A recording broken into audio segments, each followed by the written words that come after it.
Welcome to Roleplaying History, the podcast where we explore the history of role-playing games. I'm Wayne Davis, and I'll be your guide for today's tour. Episode 46, badgm's Campaign Build-Along. Alright, so this week I'm doing something a little bit different with the program. See, I've been hinting for a bit that I had another project lined up to launch, and it officially launched in the podcast world today. It's called badgm's Campaign Build-Along, and for that show, I'm going to take one game, build a campaign setting for it, go through character creation for it, then lay out the various scenarios from my campaign from beginning to end. And I'm going to leave some things open enough for you to do what you want to do with it. The first game up is Deadlands Classic, which is the original version of the game. Now, if you need more info on it, I did an episode 0 for the build-along, and you can catch it wherever you get your podcasts. Before I hit play on the episode, I want to remind and encourage you to keep listening after the closing music plays for the new show, as I'm going to step back in and do a proper wrap-up of this show, because I've got some more news to drop on you. Trust me, it's all good news, but we'll get to that in a little while. Without further ado, let's get to episode 1 of badgm's Campaign Build-Along.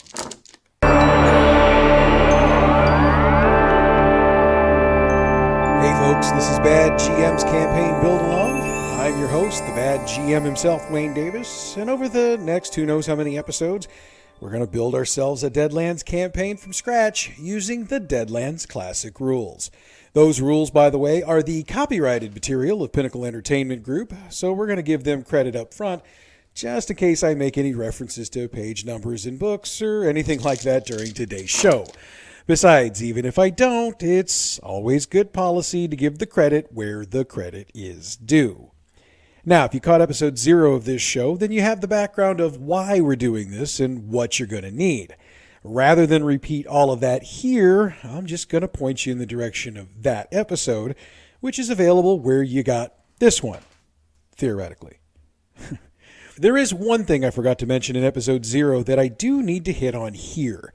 When I was laying out the various versions of Deadlands, I forgot to mention that there is a 20th anniversary edition of the classic rules out there. If you got your hands on one of those, that book will work just fine for our purposes. The only issue will be that if I mention page numbers in the Marshall's Guide, those won't work since you've got both books together in one hardcover. Otherwise, hey, good on you if you've got one of those. But look, if you don't have any books, don't feel like you got to run out and get some. Trust me, this show is going to be plenty easy to follow without it. Believe me, I'm not the bad GM for nothing, okay? I have to keep it simple for myself. So, let's get building, shall we? Now, before we carve out a road or build a building, we need to think about something. How much weirdness do we want to have in our game? For Deadlands, that's a pretty important question, since you can go from 0 to 11, and yes, I did watch Spinal Tap as a kid, on your weirdness meter in your game. And really, the amount of weirdness you want in your game is, in my opinion anyway, going to help you determine where you put your opening town. I mean, if you want a level 8 amount of weirdness right out of the gate, then you're going to want to put your town in an area with lots of Civil War activity, or at least activity adjacent, since lots of war means lots of carnage, which in this game leads to a whole lot of weirdness going on. It also helps to think about what kind of encounters and activities you want going on in your town. Let me break that down a little bit and explain what I mean, though I'm pretty sure you got it. Just want to make sure.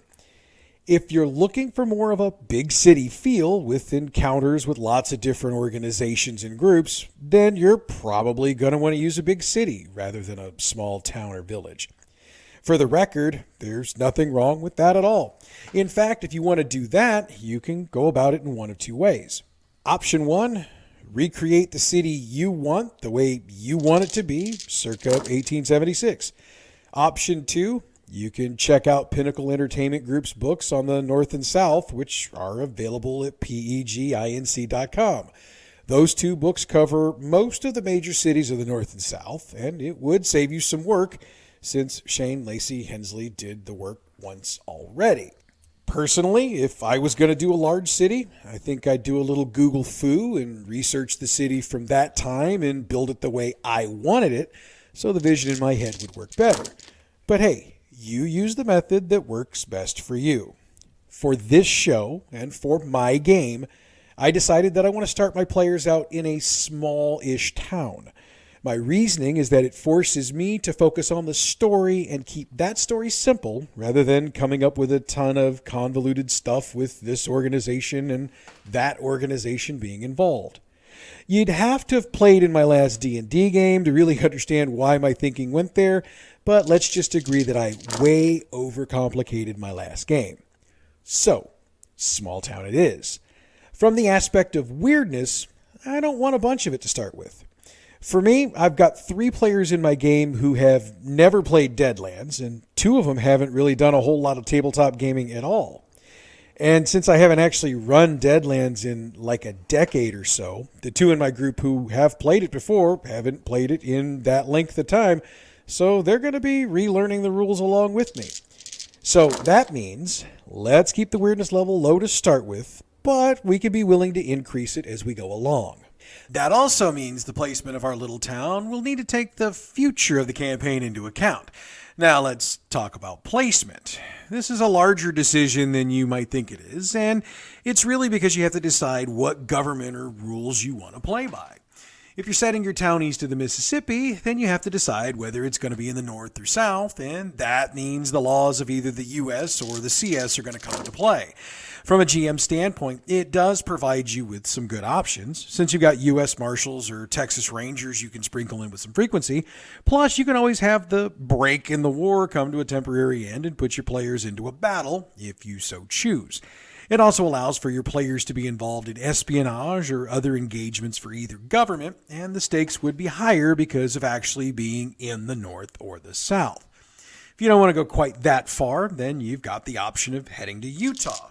But that's got its own built-in issues, as Brigham Young rules the land with an iron fist. For the record, this is a fictionalized version of Brigham Young, but for those of us who've read a lot of history, it's not really that fictionalized. Just saying. You could always have your town be in one of the areas controlled by Native Americans. If your players are primarily Native American, that would be a good choice. But if not, you'd have to do a bunch of extra work to explain why all of these non-native folks are hanging out in this area. It's not impossible to do, but I'm lazy and I don't want to do that much work. At least not at the start. You could be in what's left of California, but if you read the books, you'll probably make the same decisions I have. It's a bad place to visit, and I sure as heck don't want to live there. Sorry. That leaves the disputed territories, and for me specifically, the state of Kansas. You don't have to choose Kansas. You've got a few other options should you decide to use them, but I have my reasons for choosing Kansas. The southwest corner of the state didn't have a lot of large cities in it in 1876. That means I can create a town out of whole cloth, drop it in that corner, and be reasonably certain I'm not interfering with a town or city that's already there. Now, you don't have to think about that when you're creating if you really don't want to. I mean, you could replace Cincinnati with a city of your creation if you really wanted to. Again, I don't want to do that much work. I just want to create a small town and figure out how to link it into the network of towns and cities that do exist in the game. For me, that's the other reason for choosing the southwest corner of Kansas. I can put it in a spot where we're about 6 days west of Dodge City, at least that many days south of Denver, and more than that east from Santa Fe and Tombstone. We're also just far enough north to be out of the way of the CSA and their various political machinations. Or to put it more simply, this town will be isolated enough to basically force the players to rely on themselves and the resources they can acquire from within it, but not so far away that they can't turn tail and run if they need to. Again, at the beginning, I want to give the players room to feel out their characters as well as get the game mechanics down. And truth be told, I need that same room since, like I said, I haven't run Deadlands in at least a decade. Now, if you don't want to go through this much work, but you'd like to be in Kansas, the Marshal's Guide lays out Dodge City for you. Shane Lacey Hensley did a really good job of detailing Dodge City in 1876, and he populates it with enough interesting people and businesses that you could just plop your group in there and run. Should you choose to do that, hey, I'm good with it. After all, why do more work than you have to, right? However, for me, I know that at some point during this game, I'm going to have my players head for either Tombstone or Dodge City, or maybe both. So, with that in mind, I don't want to start there. So, now that I've decided where I want my town and how big or small I want it, I've got 3 questions I need to answer. 1. Mining, farming, or cattle town? 2. How close to a railroad? 3. How close to a larger city? Well, we've already answered question 3, since I've got it about 6 days west from Dodge City, and that's the closest big city to it. Looking at question 1, you could reasonably go with any of them. Farming is huge in Kansas to this very day, so a farming community wouldn't be much of a stretch. You could also justify a cattle town, because in the Deadlands timeline, Texas is still Confederate territory.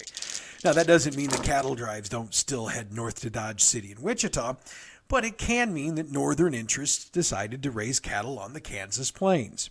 At least that's how I would choose to do it if I made that choice. And there's a dozen other possibilities you could use to justify that choice if you wanted to. For my money, a mining town is the winner, and let me tell you why. Mines give me the opportunity to drop in some weird nasties without having to clear out a cemetery or otherwise figure out why these weird undead things are plaguing the town. Plus, I can justify dropping in a couple of them, which should be plenty of challenge for my group. So, mining town it is. Last, let's look at the question about railroads. Well, the rails run to Dodge City, so I don't think I want them too close to my town. Or they can be close, but with no station, so I wouldn't see it being real easy for my players to just hop a train. Then again, if you've met my players, the easiest way to get them to do something is to tell them they're not allowed to do it. Just saying.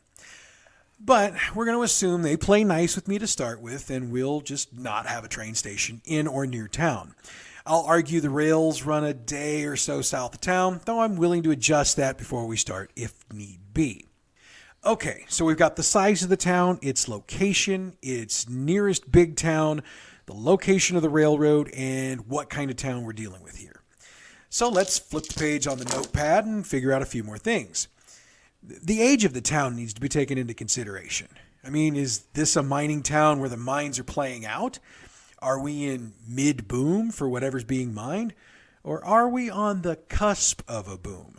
The decision made here makes a lot of difference, as it plays into how many businesses are in town, how many citizens are around, as well as the condition of the buildings and the size of the graveyard, or the number of graveyards. I mean, back in the day, each church seemed to have its own, so it would reason that an older town might have a couple of churches in it.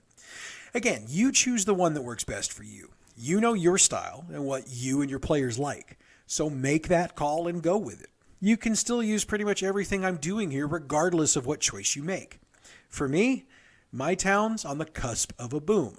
I actually decided that the second I decided I was doing a mining town.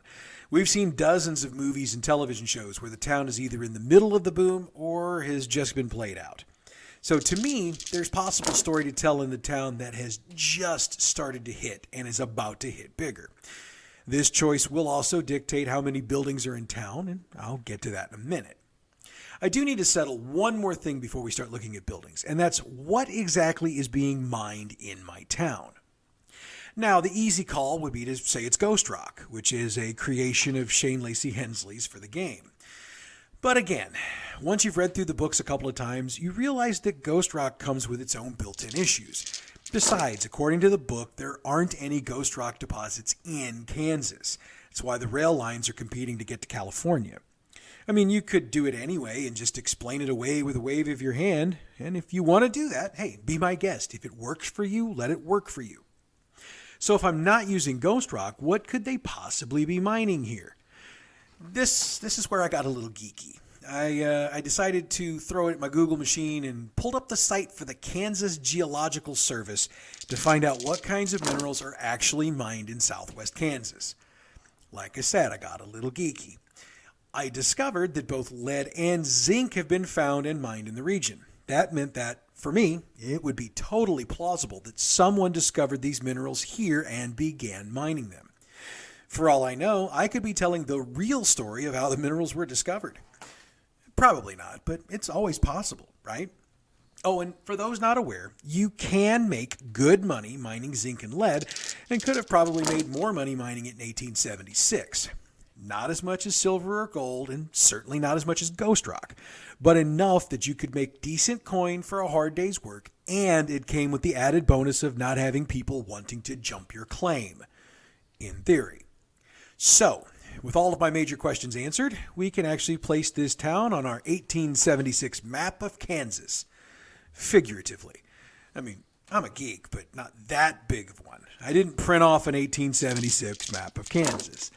So, we're in southwest Kansas, about a 6-day ride from Dodge City, about a day east of the Colorado state line, and about 2 days northeast of the Oklahoma state line. For the record, the reason I didn't put it physically on a map is because the math required to do it and then do it accurately is a lot more than I wanted to do. What you need to know and remember is this. If you say your town is 6 days west of Dodge City, it needs to always be 6 days west of Dodge City.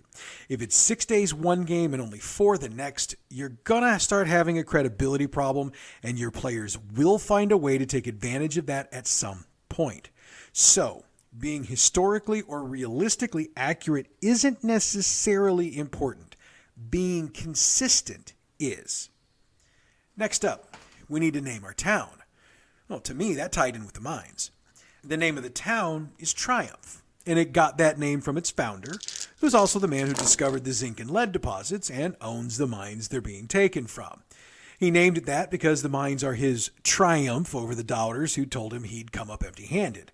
It's kind of like Tombstone getting its name because the founder was told the only thing he'd find down there was his tombstone. I also came up with a couple of other background bits for the town while I was working on the mining part in the name. I decided that the minerals were discovered about a year ago, but the fellow who discovered them kept them pretty much a secret for 3 or 4 months. Once he started telling his friends and family, the secret got out. So to capitalize on his find, he started the town of Triumph about 6 months ago and formed a mining company that controls 2 of the 3 mines in the area. Having dated the town gives us another important piece of information to work with. Since it's only 6 months old, it's not going to be very big. Think about it. The majority of the people in the town are going to probably be miners. Those that are left are going to be business people handling services for those miners. Probably not going to be just a lot of regular citizens running around here. Taking that into account, I decided that Triumph's a one-street town, but that street does sit on the major stagecoach line that runs to Santa Fe. So, with all this information in mind, we need to figure out what buildings we absolutely need, and if we've got any space left, what we would want to put there. For me, a tavern's a must. Yes, it's the oldest Western trope out there, but there's a reason for it. You've got a bunch of thirsty miners with money in their pocket. They're going to want to drink and gamble, so you know somebody thought to build a tavern for their usage. You can decide for yourself how big you want it to be, but I went with 2 floors. My reasoning for this is that the rooms upstairs can be rented out if the owner wants to, but otherwise they might house the barkeep and anyone else who works there. You fill them however you want. I'm just offering ideas here. Another building we absolutely need is a general store. Again, these miners are going to need things, and while you could just have a little company store near the mines, having the stagecoach run through allows for an actual general store to be a viable option. I'm also thinking that a blacksmith is a must-have. While they probably specialize in making tools for the miners, they can also handle horseshoes and other items. And if you're going to have a blacksmith, you might as well have stables. Doesn't really take that much more space, and if the smith owns the stables or vice versa, it certainly makes a lot of sense to do both. But again, that's your call. Now, a restaurant isn't a must-have. You could choose to have the tavern also serve food. There's nothing wrong with that. And would also explain the need for the second floor to be housing for everybody who works there.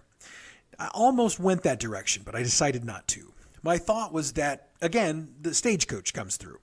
Maybe they stop here, maybe they don't. But if the stage comes through, that also means riders on horseback come through as well, and they're going to want to stop a little more often.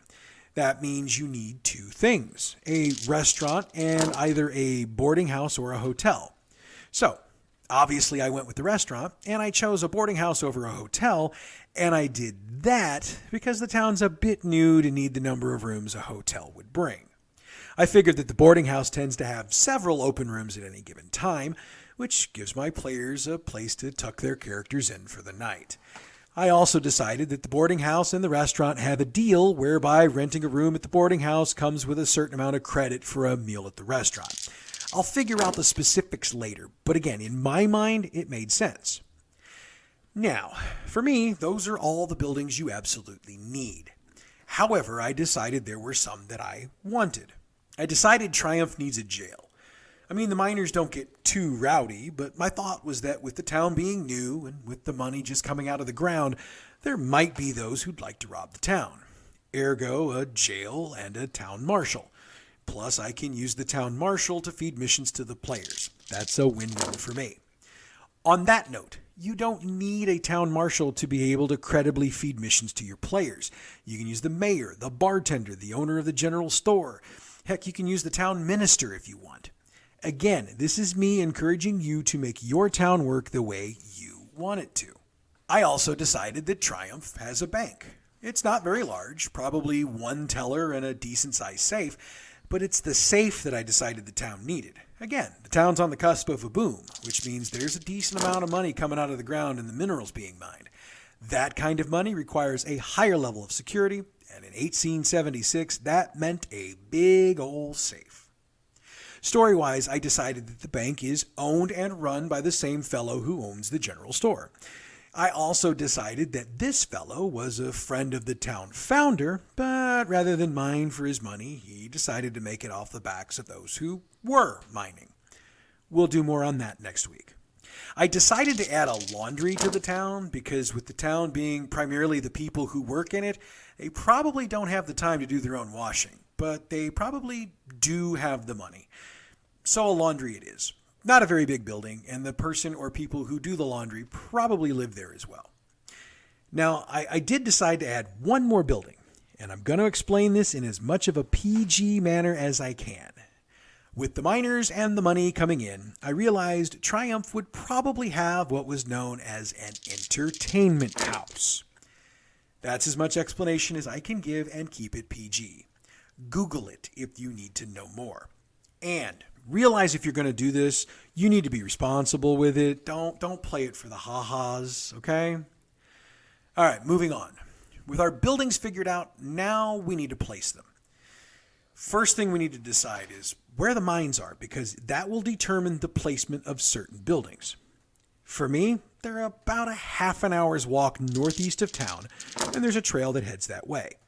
So knowing that, we can now lay out our town and our street. Again, you can lay out the buildings however you want. I'm just showing you what I did as a suggestion. In my mind, there are 3 buildings I want the miners to see first thing when they get into town.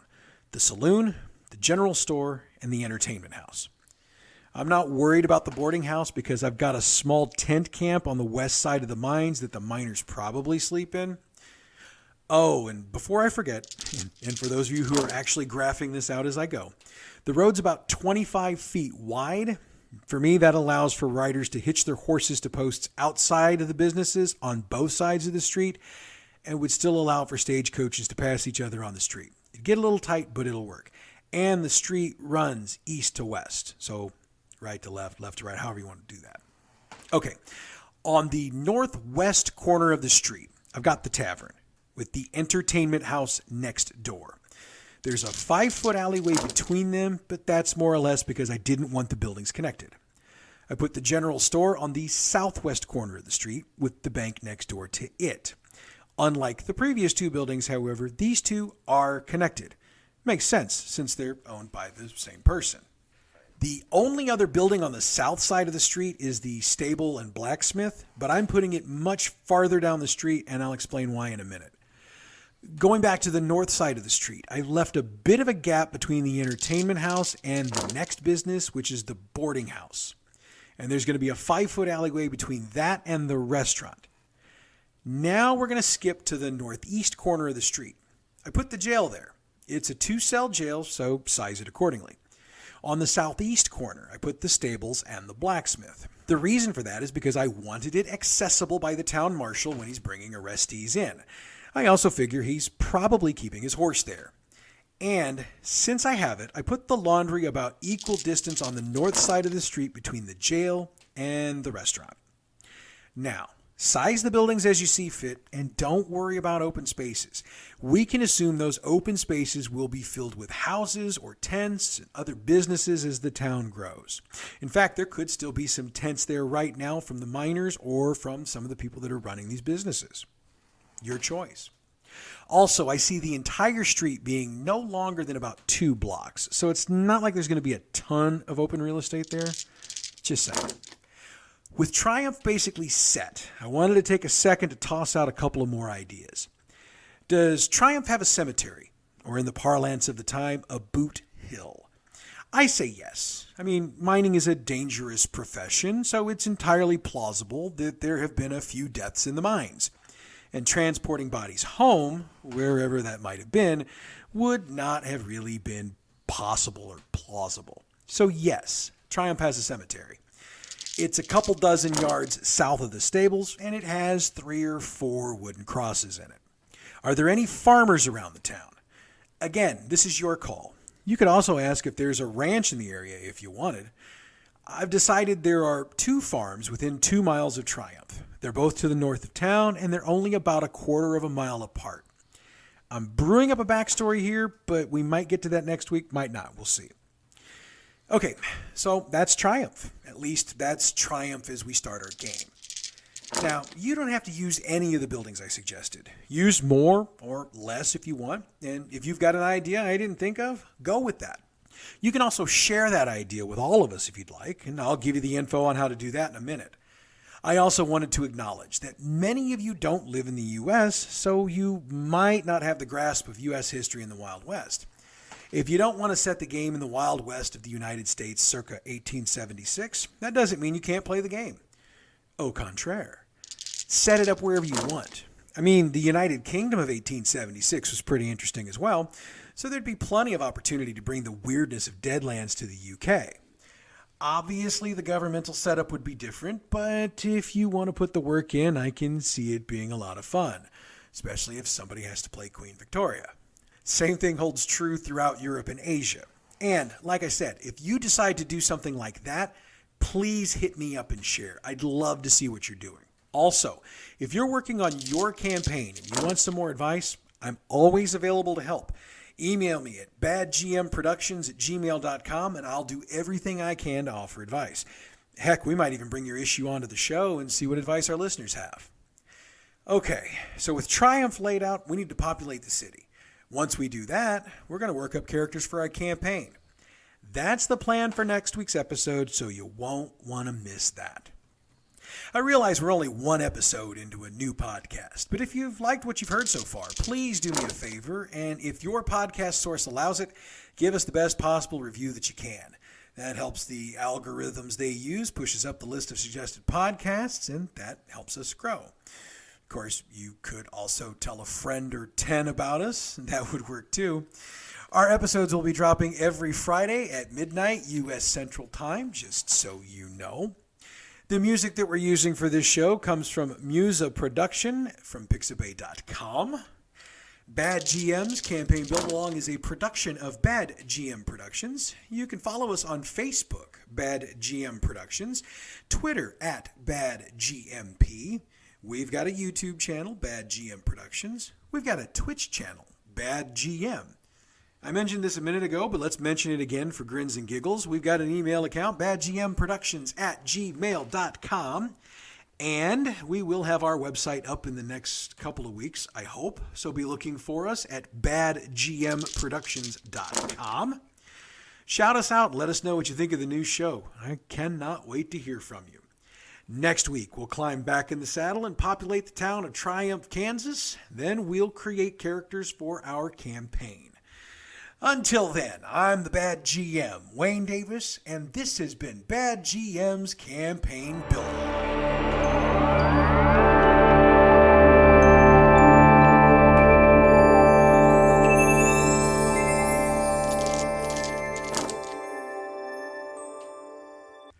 Okay, so I feel like I need to explain a couple of things.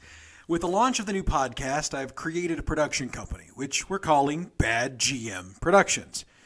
Hey, I never said I was the best GM, okay?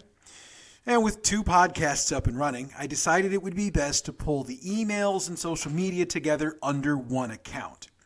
But I know how many of you are used to the role-playing history stuff, so we're going to tie them together for now until we get you used to the new stuff. It's probably going to be at least a month or so, then we'll phase out the role-playing history-specific IDs. And most importantly, I need to stress that the campaign build-along will not impact this podcast in any way, shape, or form. I will continue to crank out episodes of Role-Playing History each and every week, and I'll continue to hit all the topics you've asked for and I've promised over the year. So, in my world, it's going to get a little bit busier, but it's going to be a hell of a ride. Okay, so with the news out of the way, let's wrap up this week's show. I wanted to mention the Kickstarter from Awfully Queer Heroes again. They've got their phenomenal Adventures in ADHD 5e adventure up. And as of this recording, they've blown through most of their stretch goals. So this baby's definitely getting published. And it's getting published with some extra stuff being offered as well. So that is really, really cool. You've still got a bit of time to get in on it if you're interested, so head over to Kickstarter and check it out. I did, and I am just waiting for the campaign to close so I can get my copy in my grubby little hands.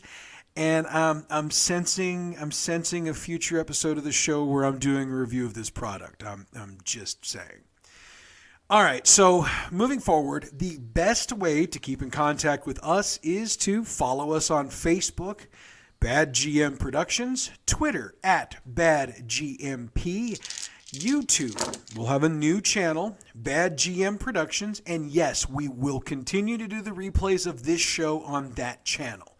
Email. We've got a new email address, badgmproductions@gmail.com. We've also got a Twitch channel, badgm. Don't know what we're going to do with it yet, but we've got the channel. Also, in the next couple of weeks, we're going to have the official website up for badgm Productions. We've got the domain in our pocket, so it's just about getting the design right before we launch.